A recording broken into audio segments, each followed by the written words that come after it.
Shu vaqtgacha ko'p qizlar bilan gaplashib yurganman. Ular bilan qilmagan ishim qolmagan.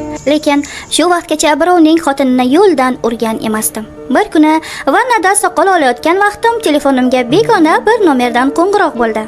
Men qo'limni artib ko'tarsam, do'stim hisobidan qo'ng'iroq ekan. Qaytib telefon qilmasdan yana soqol olishda davom etdim. Ko'p o'tmay yana shu hol takrorlandi. Ishimdan qoldirayotgani uchun jahlim chiqdi. Soqolimni olib bo'lib, jahl aralash telefon qildim. Bironta yurgan qizlarimdan birimikin deb o'yladim. Alo degan qiz bolaning tovushi eshitildi. Ha, eshitaman, kim bu desam, boya kunduzi telefon bo'lgan ekan shu nomerdan deb javob qaytardi. Men esa telefonimdan chiqilgan nomerlarni kuzatib ko'rib, yo'q, bu nomerga qo'ng'iroq bo'lmagan dedim. U bo'lsa, ha, unda esingizga tushganida telefon qilarsiz deb telefonni o'chirib qo'ydi. Keyin kunduzi o'zimning eng yaqin do'stim Shukur telefonimdan foydalangani esimga tushib, unga telefon qilib so'radim. Do'stim, shunaqa nomerga qo'ng'iroq qilganmiding deb. U bo'lsa yo'q deb javob bergach, ha, mayli unda deb suhbatni tugatdim. O'sha kuni kechasi edi. Uyga kirib o'rnimga yotdim va qaytib boyagi begona nomerga qo'ng'iroq qildim. Yana o'sha qiz telefonni ko'tardi. Siz mening bironta tanishimsiz-a? Meni atay sinab ko'rayapsiz dedim. Gaplashadigan qizlarni ko'p almashtirganim uchun shunday deb o'yladim. Ilgari gaplashgan qizlarimdan birontasi bironta dugonasiga aytib meni sinayaptimikan degan fikr kelgandi xayolimga. U o'zi zerikkanidan kimga bo'lsa tavakkal qo'ng'iroq qilar ekan. Shu asnoda men u bilan tanishib oldim. Kechasi bilan kimligi, qanaqa qiz ekanini yashirdi. Har xil ismlarni aytib men bilan hazillashdi. Men har doim qaysi qiz bilan gaplashsam, suhbatimga ular qiziqib qolib, qandaydir boshqacha gapirasiz-da deb aytishardi. Bu qiz ham shu gapni aytdi. Kechasi bilan gaplashar ekanmiz, men uni ichki dunyosiga kirib borishga, uni yaxshiroq bilib olishga harakat qilardim. Lekin ovozidan bilardimki, u mendan sal kattaroq edi. Buni unga chiroyligina qilib aytdim. Siz mendan kattaroqsiz. Menimcha 92-yillar atrofida deb. O'zim 95-yilman. U bo'lsa, ha, shunday, to'g'ri topdingiz deb qo'ydi. Men esa nega agar bu yoshda bo'lsa erga tegmagan ekana yoki biror nimasi bormikin deb o'yladim. Unga uchrashishni taklif qildim. U bo'lsa, qo'ying, meni ko'rsangiz qochib ketasiz dedi. Men hayron bo'lib, nega deb so'radim. U yo'q, kerak emas dedi-da gapni boshqa yoqqa burib ketaverdi. Xullas, suhbatimiz shu kechasi shunday yakunlandi. Ertasi kuni kunduzi yana gaplashdik. Men bozorda erkaklar kiyimi savdosi bilan shug'ullanaman. Unga buni suhbatimiz orasida aytgandim va kunduzda u do'konimga keldi. Bir kun oldin kechasi suhbatlashganimizda gap orasida u sizga qanaqa qizlar bilan gaplashish yoqadi deb so'raganida menga aynan er yo'q, erdan ajrashgan, o'zimdan yoshi kattaroq ayollar yoqadi deb javob bergandim. U bo'lsa nuqul yo'q deb javob qaytargandi. Xullas, do'konda aynan mijozlar yo'qligida keldi. Qarasam, bo'ylari uzun, qomati yaxshigina kelinchak ekan. U uyalib mendan sal narida turib ko'zlarini olib qochgancha unchalik menga qara olmadi va ko'p turmay mayli unda deb chiqib ketdi. Shu asnoda yana telefonda gaplashib, shu 2 kun ichida bir-birimizni yaxshiroq bilib oldik. Aytishicha eri bor ekan, faqat boshqa viloyatlarga 20 kun, 30 kunlab ishga ketar ekan. Aslida 92-yil emas, 90-yilga 2 bolasi bor, tumanimizdan sal nariroqdagi bir savxozda turadigan bo'lib chiqdi. Turmushida ko'p qiynalgan ekan. 3-kuni kechasi telefonda gaplashib yotgandik. Uni ochiqroq gaplashishga undab qo'ymasdim. Yarim kechasi bo'lganda yoniga borishimni aytdim va u yo'q deb javob qaytardi. Lekin men baribir uni manziliga bordim va uni tashqariga chaqirdim. O'sha vaqtlari qish fasli bo'lib, yanvarning 9-kunlari edi. U kurtkada bir amallab oxiri chiqdi. Ko'chada esa kun sovuq bo'lgani uchun hech kim yo'q edi. U qo'rqib hadiksirab turardi. Nazarimda o'zi ham nimaga bunday qilayotganini anglamasdi. U ixchamgina kapishonli kurtkasida sovuqdan diydirab turarkan, xuddi yosh qizlardek edi. Shu damda men nima bo'lsa bo'lar deya uni quchoqlab lablaridan o'pib oldim. Yashirib nima qildim? Xayolimda faqat bitta narsa edi. U qo'rqib kimdir ko'rib qoladi dedi va o'zini orqaga oldi.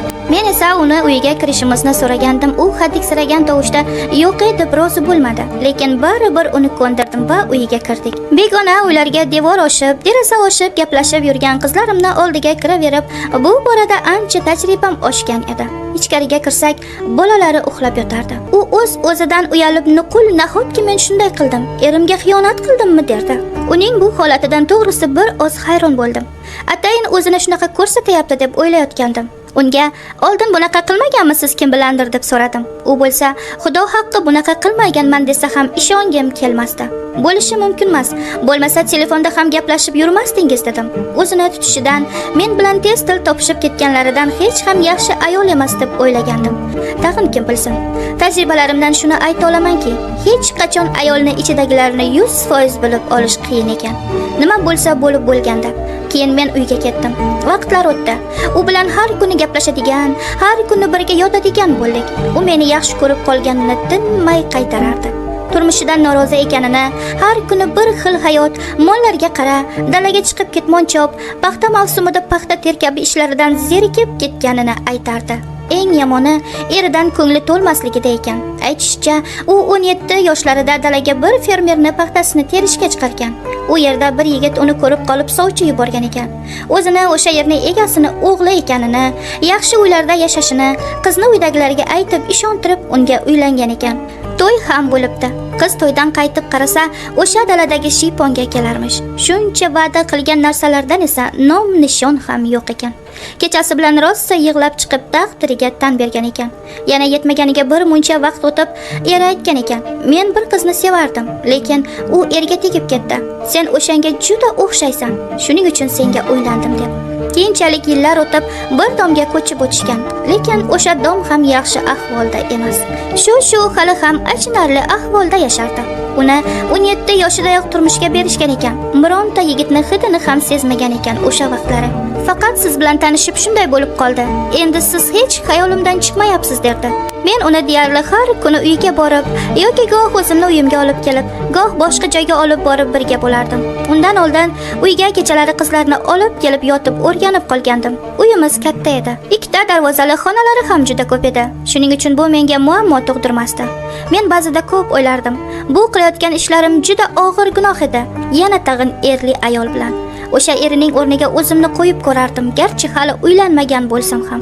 Men unga bu qilayotgan ishlarimiz noto'g'ri ekanini, gunohligini, bir kun boshimizga balo bo'lib qolishini aytib orani uzmoqchi edim.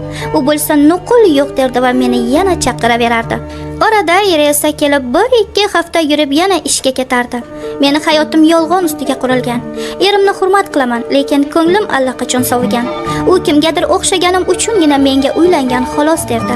Boshida 2-3 oy tinimsiz, keyinchalik esa onda-sonda ko'rishib yurdik. Axiri u bilan uchrashni kamaytirib, keyin batamom to'xtatdim. Yaqingacha Telegramda yozib qolardi.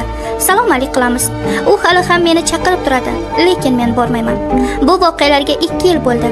O'tgan yili men uylandim. Xotinim yaxshi, juda aqlli, esli xushli. Uylansam hammasini yig'ishtiraman degandim. Qayoqda? Yana 1-2 qizlar bilan hozir ham uchrashib turaman. Eng qizig'i, ular uylanishimdan oldin yurgan qizlar. Ba'zida vijdonim qiynalib ketadi. Xotinim kechasi bilan meni kutib uxlaydi. Men yurib ishratni qilib kelaman. Ha, erkakning hayoti shu ekanda. Lekin xotinimga mehrim bo'lakcha. Umuman so'kmayman, qo'l ko'tarmayman. Ayolga kerak bo'lgan mehrni hammasini berayapman. Tajribalarimdan shuni bilamanki, ayol kishiga e'tibor bermasang, mehr bermasang, uni senga bo'lgan mehr muhabbatidan ayirib qo'yishing hech gap emas ekan. Bu borada juda ko'p o'ylayman. Ba'zida hayron ham qolaman. Men shuncha qizlar bilan yursam ham, shuncha gunoh qilsam ham, menga shunaqa aqlli, esli qiz xotin bo'ldi deb. Erkak qariganida unga yelkadosh, sirdosh ham aslida shu jufti halol bo'ladi. Shunda vijdonim qiynalib ketadi. Bilib bilmay qilgan gunohlarimni Xudoni o'zi kechirsin. Xudo menga ham iymon insof berib qolar. Shuning uchun aytisharkanda, har kimga insofni o'zi bersin deb.